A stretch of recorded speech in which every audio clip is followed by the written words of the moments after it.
about me. I've been in the Navy for 7 years. This is my second duty station. I work in the MRI over at Building 9. I'm a radiology tech. I've been a radiology tech for 3 years. I have pretty much 10 months left to leave this command, which is something I'm really. I'm done here. Nice. That's just by the side, but I'm excited. I'm getting ready to leave. Anyway, this is my second duty station. My first duty station is SOI West, Camp Pendleton. I was with the Marines, not infantry Marines, but training Marines. So I didn't get to do cool stuff. I got to travel a little bit on TADs, so I will compensate myself with that. I made E5.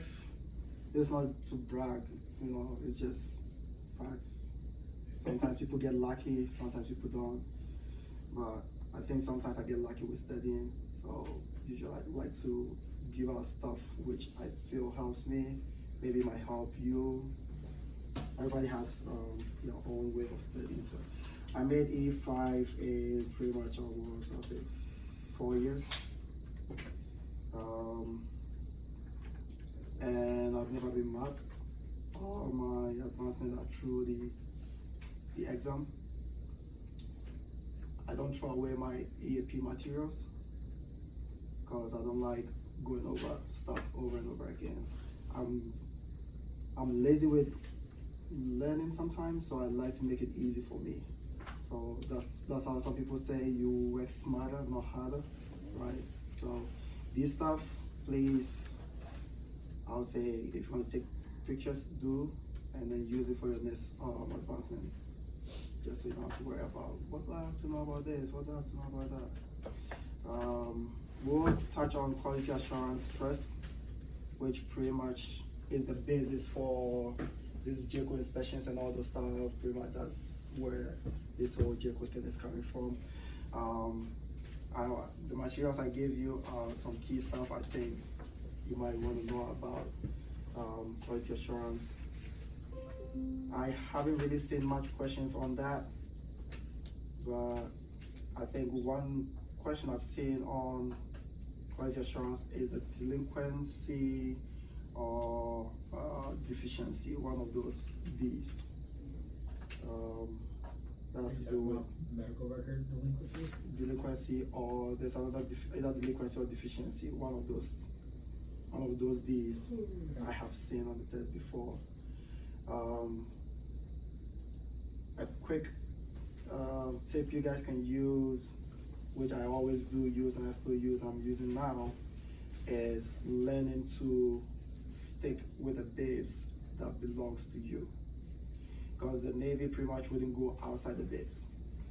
And if you are able to break down the bibs into sections, because it's divided into sections, they have BUMED instructions, they have SecNav instructions, they have OpNav instructions, they have Navetra, which is command manual, and then OpNav, SecNav. If you're able to break it down, so you ask yourself, okay, for BUMED instructions, how many instructions do I need to know for my exam? And they'll have about 5. And what I do is, if I know there's 5 BUMED instructions, the next thing I do is try to memorize the first 4 numbers of those 5 instructions. If I'm able to get it down, then I try to assign those numbers to its name.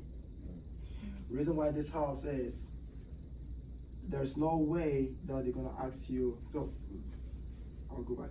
The reason why this helps is if you know the instruction, you already know the form number.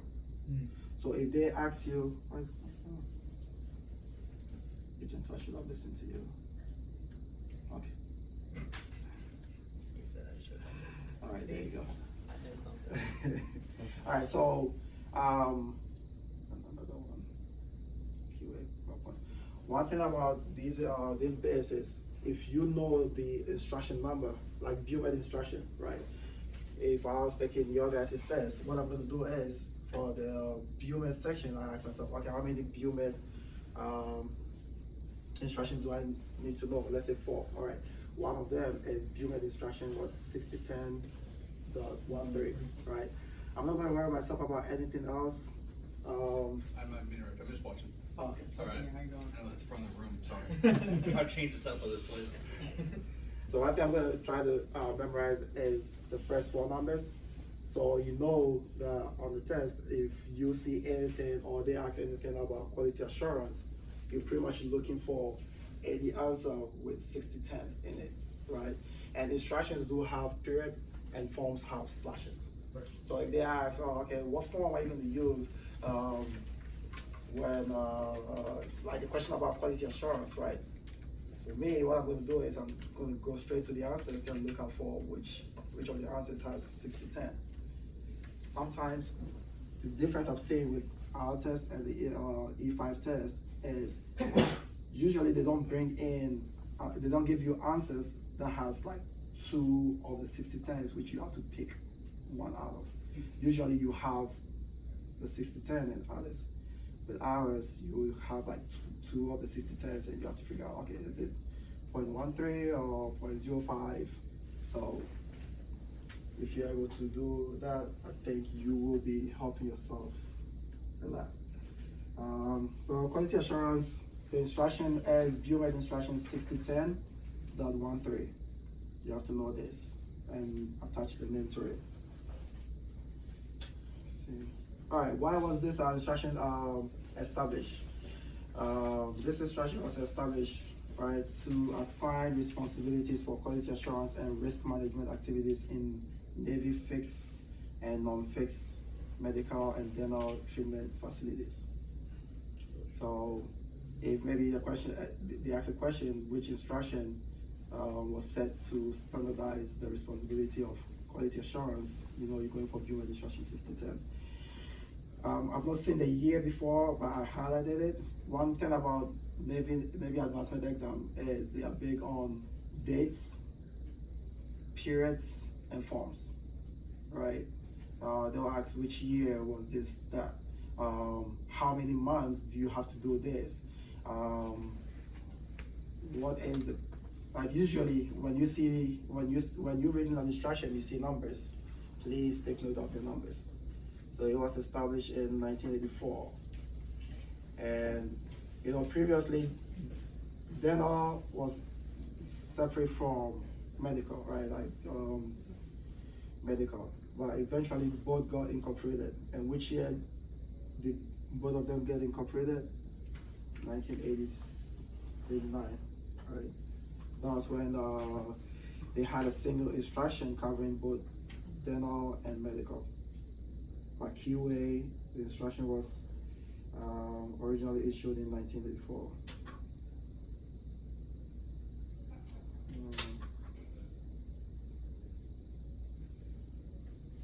All right, the second point here says all fixed MTF and DTS meeting applicable criteria must gain and maintain accreditation by the Joint Commission. So pretty much, this is where Joint Commission is coming from, and quality assurance program was to get MTS and DTS ready for the accreditation. Pretty much, I'll say we spoke about the objective, that is to get MTS ready for JCO inspections and stuff. Risk management. I don't know if they still have it on your BIBs, but there used to be a BIB specifically for risk management. I don't know if they still have it on your stuff. A lot of questions do come from the instruction. So, but this is just risk management pertaining to quality assurance. So QA pretty much helps with risk management, being that if you have a program that helps you know the best way to do your stuff, you're pretty much gonna eliminate any risk of mishaps or any accidents, right? So all malpractice claims, alright. So red stuff, just keep note of that. So what is utilization review? So utilization review is a program that is used to monitor resource use and to recommend ways to balance assigned mission statements. So I've not seen this on the test before. I don't know if they're gonna bring it on your test, but pretty much this is just monitoring how we're using our resources in MTFs. So what is a QA committee? It's a multidisciplinary, and it is multidisciplinary and provides a forum to discussion and oversight of all non-medical staff QA functions. This committee is required. So pretty much like here, I don't know if you guys, your section have done your mock JCO inspection, but mock JCO inspection is done by the QA committee. And the QA committee doesn't come just from one section, but it comes from different sections, right? And these, that's why it says multidisciplinary. So QA is not just one group coming up with instructions, but it's a group of I'll say what, professionals coming together to provide best practices. All right, so what time of the year is this instruction or is the assessment of MTS and DTS due to BUMED? 15 January. 15 January, right? So always keep note of the dates. So 15 January, all MTS are supposed to provide the assessment to BUMED. Every year, there are 2 educational workshops that are done for quality assurance, and it's organized here in Bethesda. So 2 educational workshops are organized each year for quality assurance program.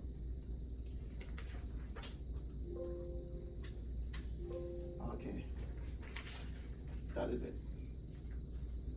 Cool. So 2 educational programs organized every year. Assessments are due to BUMED 15th of January each year.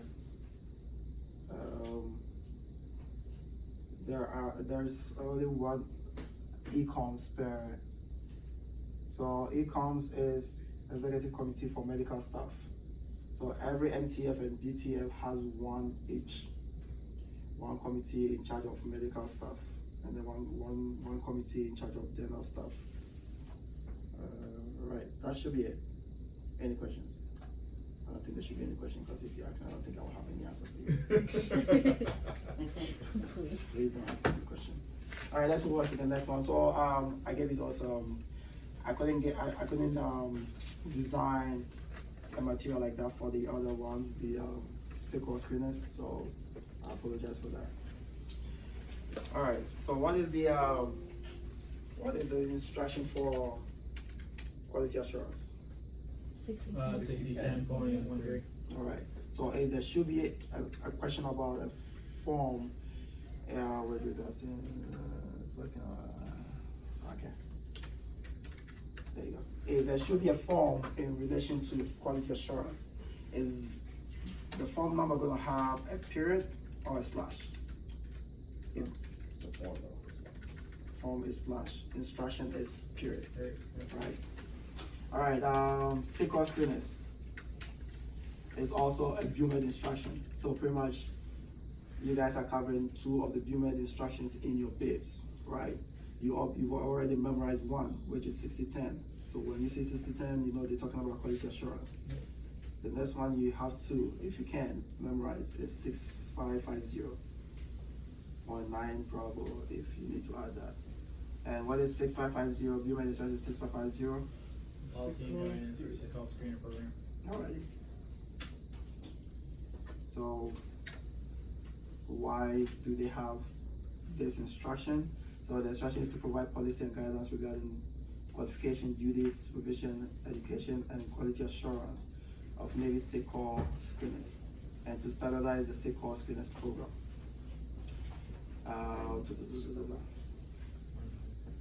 Who was it established for, or who needs to or can go through this program?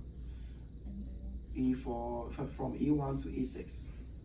So this instruction applies to Navy-wide, common, between pay grades E1 to E6.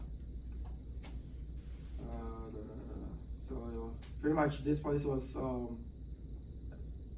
established to standardize how SQL screeners should be organized and what the responsibilities of anyone that goes through the training is. So if you go through this training, if you go through the SQL screeners training and you get certified, right, or you get approved or whatever it is they give you at the end of your training,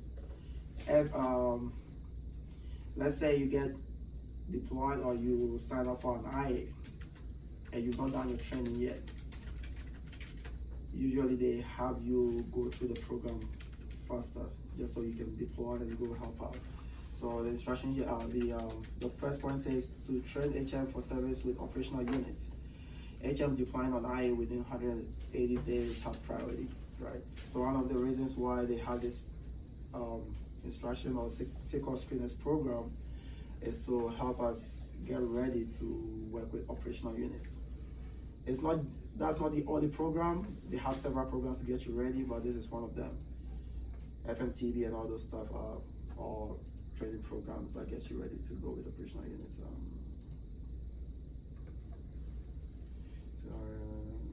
So this program helps corpsmen to get ready in assisting medical providers. One thing you should know is once you go through SQL screeners, it doesn't make you an IDC. Right? It doesn't make you an IDC. And I think it should be on the next slide.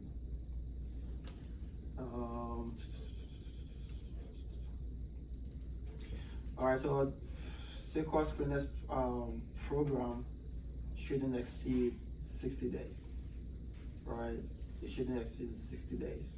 At least with the didactic and practicals and everything, it should be less than 60 days. I just passed down one point, I'll just pass it down to you. If you go through SQL screeners program, it doesn't make you an IDC. Just know that. I don't know if they're gonna ask you, but okay, it's right here. The course does not teach an HM to function independently, right?